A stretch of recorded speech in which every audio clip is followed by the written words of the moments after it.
Hi, my name is Eleanor Saunders. I get to be the executive director of an amazing organization named ECHO.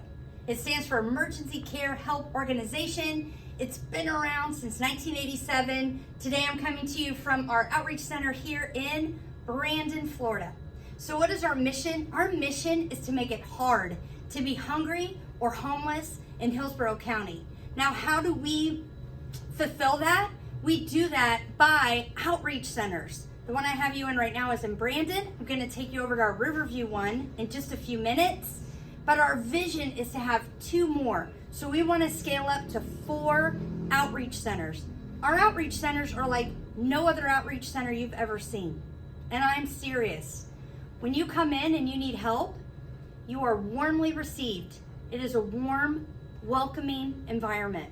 There's coffee, there's snacks, there's round tables. We believe that the people we serve should be called neighbors, not clients. We also believe that we should serve side by side. And in no way do we feel like we know what's best for you. We feel like parents know what's best for their kiddos, and people who are living on the street know the resources that they need.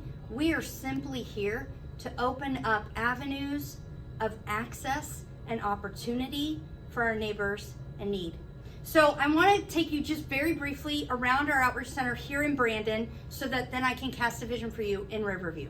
So like I said, to start, right now we're just in our welcome center, place where people come in and they can meet with one-on-one with somebody who can help them start to navigate. If they need something right here, right now, we have emergency food and clothing. Somebody can access, one of our neighbors can access 7 days of food, 7 days of clothing. I mean, that is 7 full outfits, that is fresh food, that's eggs and produce, meat, you name it, they can get it that day. Now, a lot of times what happens is if somebody is in need and those felt needs are met immediately, it opens them up to be like, oh, this is what's driving that hunger. So I want to show you a really cool spot. This is called our Advocacy Lounge or Advocacy HQ. This is where our neighbors can meet one-on-one with one of our advocates. Our advocates do that very thing. They advocate on behalf of our neighbors to connect them to financial assistance, reliable transportation, attainable child care, that kind of thing. So that's what happens right here. The magic happens right here in our advocacy headquarters. I don't need to spend a lot of time here, but the thing I think you really need to know is it's all based on choice and agency of our neighbor. So I'm never gonna pick out clothes for a neighbor. I'm never gonna fill a box of food for a neighbor.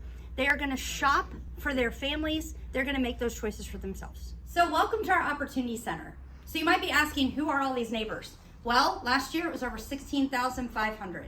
This year, after our very first quarter, because we have a weird fiscal year, but after our first quarter, we've already exceeded over 8,000. We are projected to possibly double the amount of people we served last year. Last year we served 16,500 neighbors. Who are these neighbors? They're the unemployed. They're the underemployed. They might be victims of domestic violence. They're homeless. They are new arrivals to this country. They are people who moved to Florida for a fresh start and then figured out, oh no, this is not gonna work. Those are the neighbors we serve. So 16,500, that's a big number. Who are they? Let me tell you a story. There's a neighbor who came in yesterday. He needed clothing. He's stably housed, but he needed clothing because he needed to start looking for work. We got him a full outfit, done. Then we brought him down here to the outreach center. He met one-on-one with one of our job coaches. They connected him to a local restaurant that was looking for a chef. He had 44 years experience. Today he came back into our welcome center employed. So that's who we serve. It can be as easy as providing food and clothes. It can be as hard as finding reliable transportation, connecting with SNAP benefits, paying an outstanding rent, payment, connecting them with a job. It runs the gamut, but that's who we are, and that's what we do for over 16,500 people last year, projected to do so much more this year.